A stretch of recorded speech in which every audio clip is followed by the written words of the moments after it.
We're creating about as many jobs as those other metros combined. So Bend hates to be compared to Boulder. We could have a whole hour conversation about this. I think it sets us up another kind of foundation. Participating. I think that's the difference between being a citizen or sitting on the sidelines. These conversations are brought to you by the Ladd Group, Bend's leading real estate team. Help continue this Bend Beat conversation by subscribing, sharing, and leaving us a review.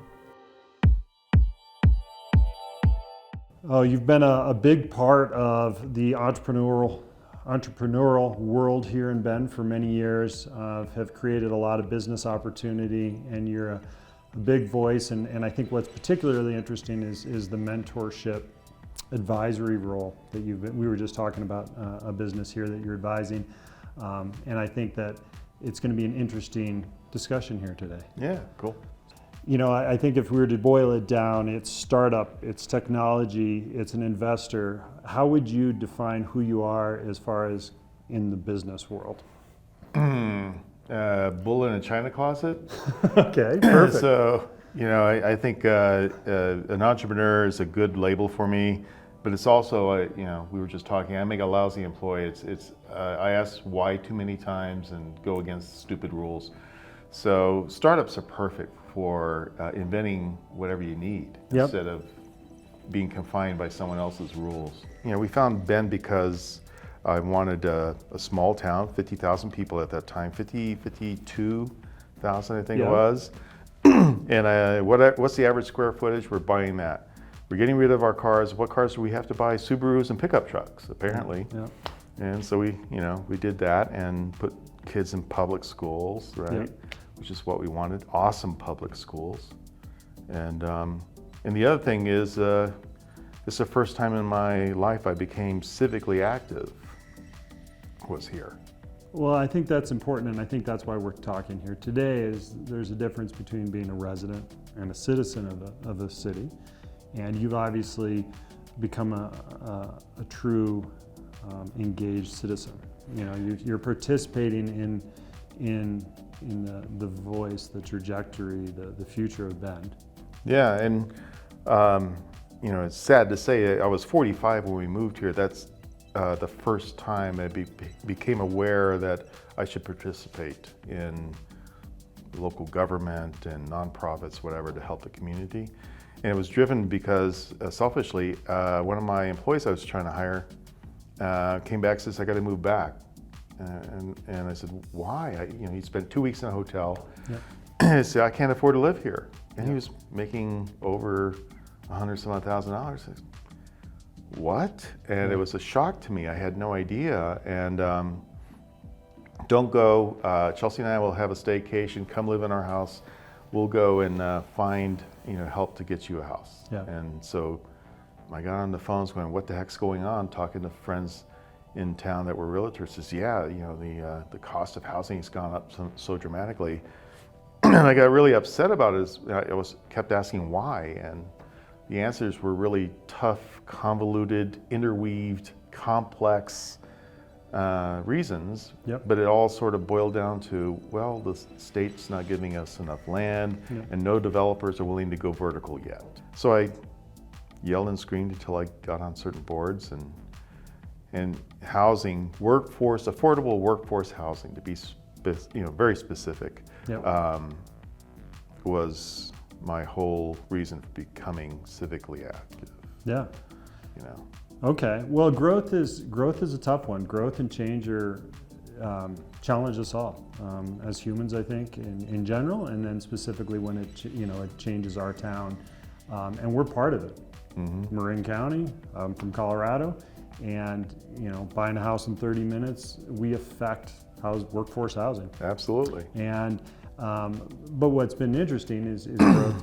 Bend is very active in trying to adapt to that. But we are obviously. I just had a really robust discussion with Brian Rankin, who's the long-term planning manager for the city of Bend, who brings in the urban growth boundary, and we got deep into the weeds about all the land use laws by the state of Oregon. We're the only state in the nation that our growth of individual cities is actually driven and planned for by the state, and we went down some rabbit holes with that.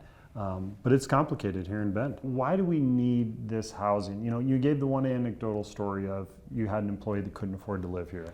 But from a bigger perspective, because you advise all different types of companies, Sure. you're in the role of trying to help businesses grow. And I think where you could add a lot of insight is, what is it like to be a business owner in Bend? What are the impediments to having a successful business where you can create something of value, to grow, to employ new people, to hire young people that want to have families, that want to make Bend home for long term? What are the impediments there? You want to do 12 podcasts? Because that's about how long it's going to take. Okay. Well, I don't want to get into SEO optimization or tech, but I guess like what are the structural issues of Bend that would prohibit that growth? Yeah, and they've been around for a while and they're easy to identify. Housing is definitely one of the biggest because, you know, even if you're paying people six figures, they don't qualify. What's the latest number for income qualification for the mean, which is what, 850,000 right now? It depends, but the average median home price in Bend has pulled back a bit. We're about 680,000. 680, okay. Which is double what a median wage earner in Bend can. There you go. earn. So that's part of it. It's and the only way to lower that price is add more volume of available Supply. Yeah.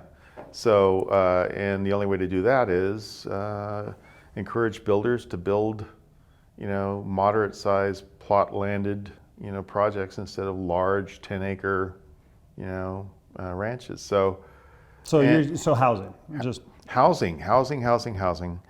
The campus solved a lot of other issues we had, having one of the most innovative campuses in America, one of the fastest growing, and the first campus of its sort in 50 years anywhere in the United States. Let's digress and take a time out on this. OSU, your involvement, and I assume that's what you're talking about. So let's I've been dive involved with OSU for many reasons, and of course a lot of this is selfish. Oregon State University, by the way. Our campus here, Cascade Campus, was an amazing project. It took a long time by a lot of people, and I stepped in fairly late when they had already gone through the visioning and were asking the community to vote on different styles and builders and projects and things like that. But Becky Johnson and her team that she had assembled were amazing. I worked with two very powerful, capable women, Amy Tykson and Janie Teeter. And their passion for helping to drive, you know, opinion, drive interest in this campus was amazing. And I was just a small part of that trio. And it was now for OSU Cascades, I think is what it was, or something like that. Yeah. And we drove opinion, and we rallied business people saying this is so important to our business community, you know, and we don't have to import them. We have probably 70 or 80% will come from the east of the Cascades, right? And I think that was true. I think the vast majority were local, right? And we wanted to hire our own people, right? Train them and hire them so they can stay and have a full cycle of life here. And that took a tremendous amount of commitment. And I was totally shocked by how many business people, CEOs, stood up and says, yes, we'll get on a bus with you and go to Salem yet again and again and again. To make it happen. To go and push and prod and state our case that had nothing to do with politics. It was about Bend. And the future of Bend. And you felt that dynamic four-year university here was absolutely necessary for the growth of the community, for the health of the community, and for vibrancy, to have rich programs for all ages to come in onto the campus that we wouldn't normally have. So, which has all come true, right? And it's doing well. The only thing that's holding us back is the state trying to decide which university to give money to, and we could grow 2 or 3 times faster on that campus. And so we solved a major hole, which was a true, 4-year university. Housing, we're still grappling with that. And then, some of the other issues that were around is this is one of the poorest funded cities in all of Oregon, as far as what percentage of property taxes, whatever, goes into their bucket to help build the community. And many people confuse, think, well, look at Parks and Rec. Well, that's a different organization, by the way. Yeah. They have their own separate funding. The city doesn't control police and fire. That's a separate one.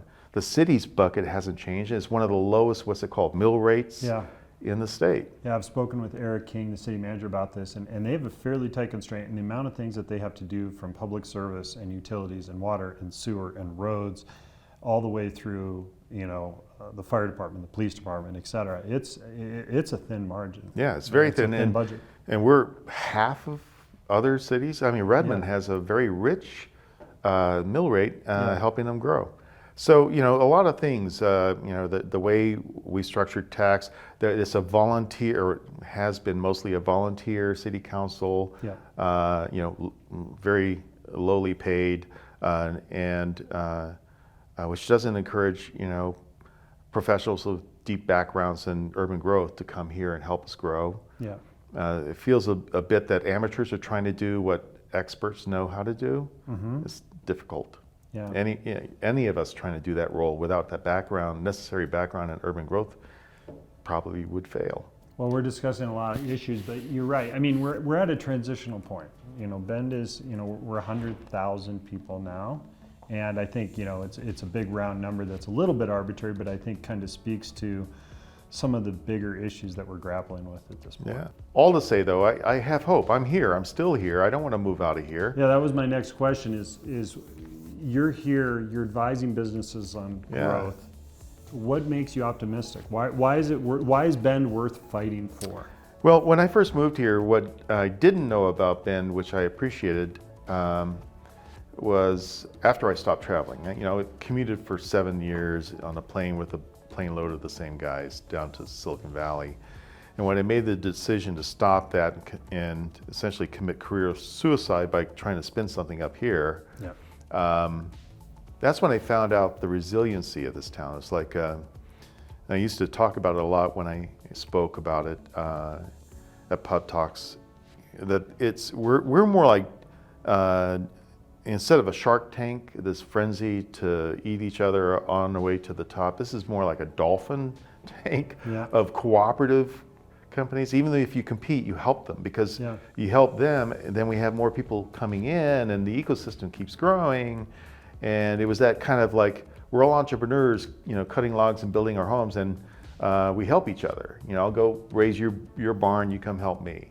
And that's how this town was built. And it's back in the day when I moved here, and I think even till about 7, 8 years ago, that vibe was still there, that you either built it, you brought it, or you worked remotely, which back then was a small percentage, right? You either built it or you brought it. It was entrepreneurial. And so you came in here not getting a job, because there weren't many jobs to be had. You had to create one. And luckily we had bankers who were willing to back people with that kind of spirit, right? And we had a city that was willing to help people to rezone things appropriately or whatever. And we had a community that appreciated people coming in trying to make something new. Because, well, the recession, tough times, vacant shops, was fresh enough in our mind. Last night I did our 4th Bend 101, and we did a survey poll that populated all the words on the board of what brought you to Bend, and jobs was one of the biggest things that popped up. That wouldn't have existed 10 years ago. No, jobs was not it. But gratefully, we've built enough businesses here that the problem we have now is all these businesses are growing or trying to, and we have to hire outside of the city, let alone the state of Oregon, to find these people. So I had to expand my business I hit about 30-ish, I think it was, and then I had trouble bringing in more and more developers, thanks to housing and other issues. And developers, you're talking software developers.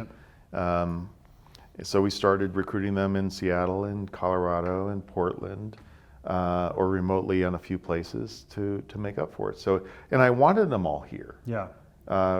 I'm one of those firm believers that so much more happens when you congregate.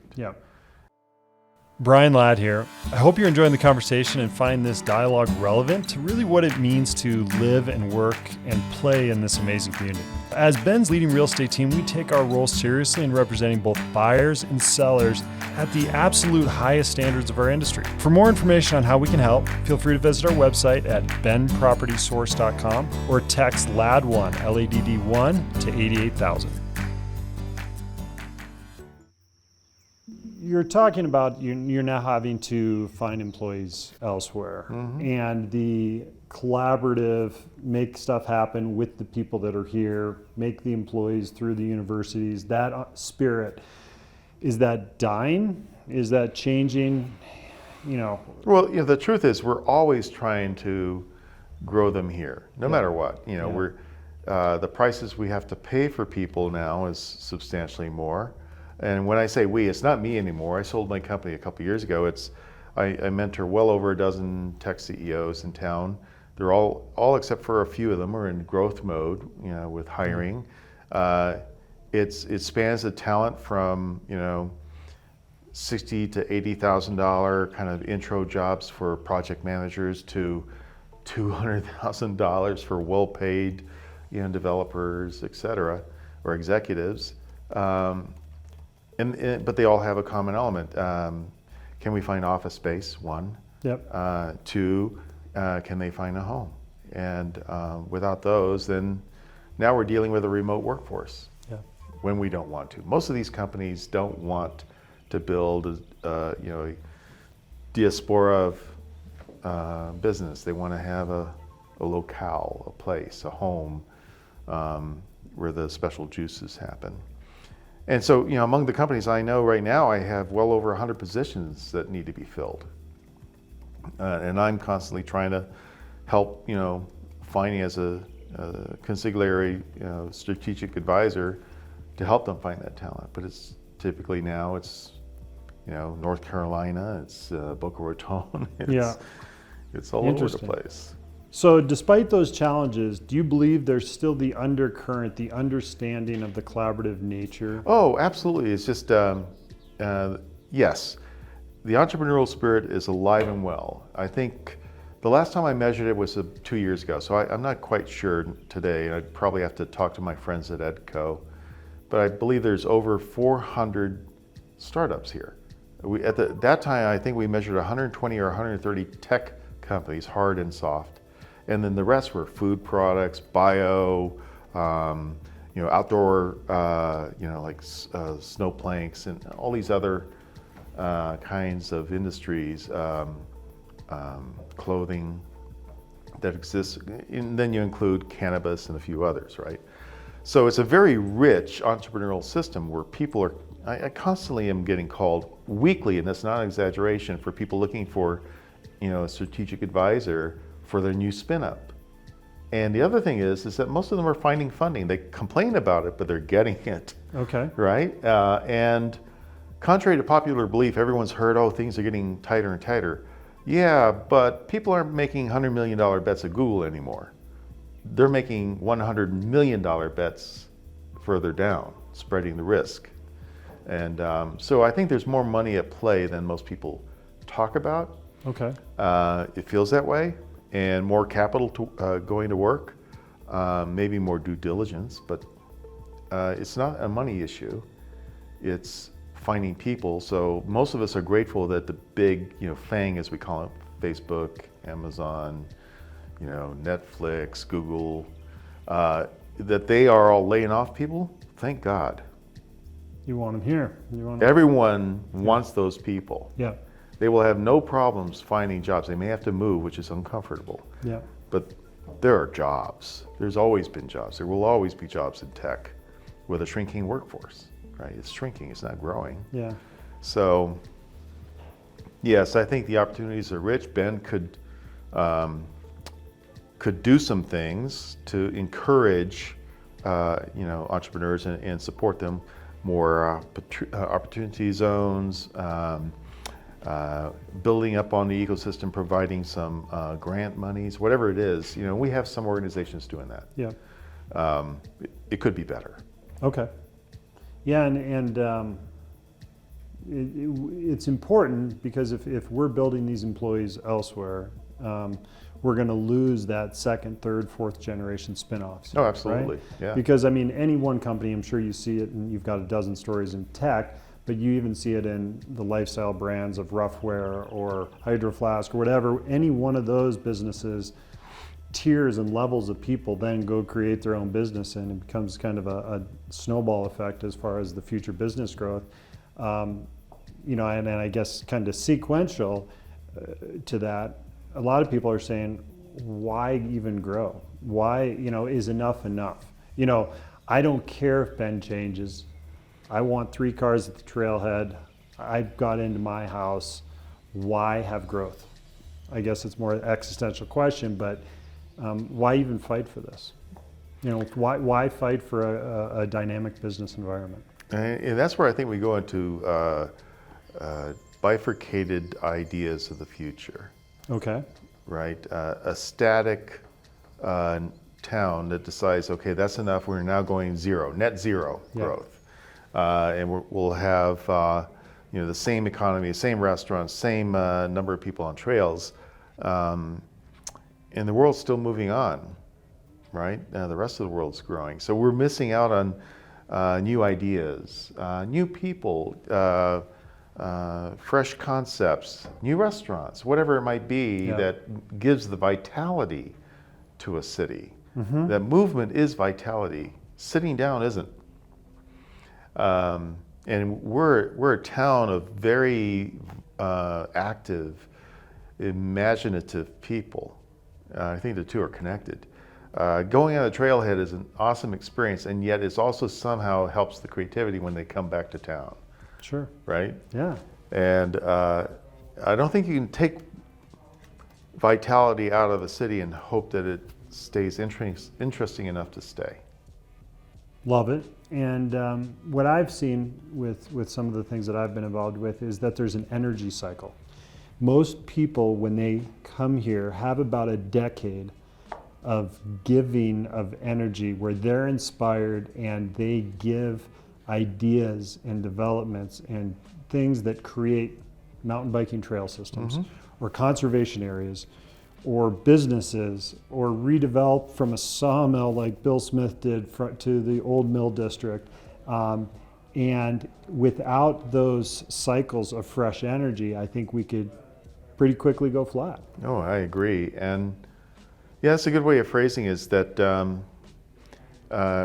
having the same people on a city council, for example, the same people helping on a nonprofit, you want people to switch in and out because we all gather our energy for something for a while and then we get tired of it. Yeah. So if people exit out, who's going to take our place? Who's going to step up and run the next round of innovative ideas for the city? Who's going to build a performance arts center? Yeah. Which is something that's missing here. Yeah, so we have to embrace I think the opportunity that we have with the change that is upon us, I think is challenging, but I think it's pretty exciting. Mm-hmm. I mean, we're like all these things that you talked about that you were involved with in bringing a 4-year university or whatever is normal speak for Oregon or for Bend. But if you were to go to Marin and talk about, hey, I helped bring in a 4-year university and spin up 12 businesses or whatever, I mean, you get to make real change here. I mean, it's meaningful change, right? That's legacy. Hope, yeah. You can create a legacy here. You can create, you can redirect the future. Mm-hmm. And I have to say that going out and becoming upset and civically active with housing put me in a mode that I hadn't been in before, and found out, oh wow, there's more opportunities to help the community than I ever imagined.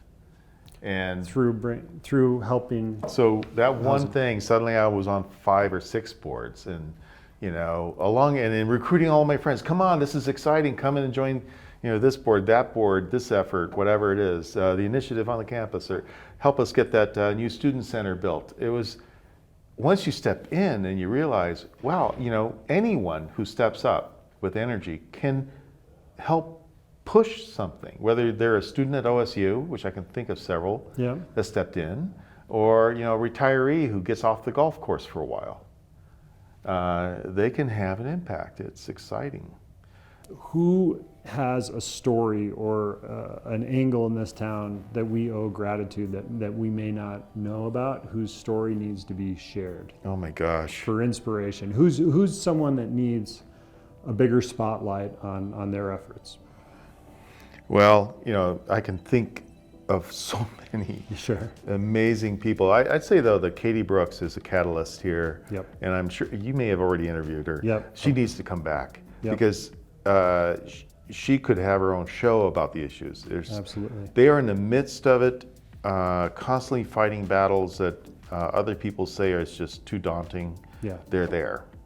I know You know? there's some in the business community that say, hey, the chamber has gotten off of their path and they're advocating for too many things, for too many agendas, and why don't they just help us with tax structure, So, Well, if we only focus on that, we're still going to fail as a city. yep. Right? The problem is we need to give funding to the chamber to expand so they can actually help us do the multi-pronged approach we need. This is a They're fork, running not on a a knife. shoestring. Yeah, we have to have multi-pronged approach to solve this. UGB, once we solve that, then we have childcare. We've got all these other things, tax structures, transportation issues. I mean, oh my God, it's so interweaved. No one wants to see a 6-lane road through Galveston, right? Yep. But the good news is we're not going to build much more west, Yeah. so we'll probably end up with 6 lanes somewhere else, maybe on the east side.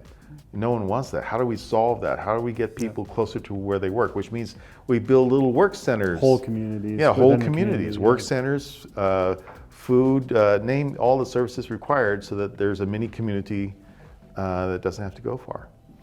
Well, these ideas are being discussed, and I think, to reassure myself, I've had a lot of discussions with a lot of smart people that are both on the inside and outside of the city, inside and outside of the development world, and there's a lot of commonality Yeah. to the visions, and I'm excited by that. And, to reassure those that are listening, I never heard talks about greed or profit or self-serving ideas. The conversations, whether it be a developer or a realtor or a software, engineer, it's all about the commonalities that we share and the good of the community. And so I believe that we have the right vision in place, and it's just going to be a challenging 5 or 10 years ahead of us. But I don't think this community shies away from challenge very well. No, and we have lots of people who have the capabilities to step up and help. Yeah, the brain and energy trust we have here is pretty deep. Yeah, if it was about profits, we wouldn't have any companies here. They'd be somewhere else, with a tax-free zone of some sort, making their money. No, we want to build where we love to live, right? And we love this place, so we want to build here. Well, I'm going to end it on that. Yeah. Thank you, Preston. You It was bet. Thanks. awesome conversation. Appreciate it, Brian. Thank you.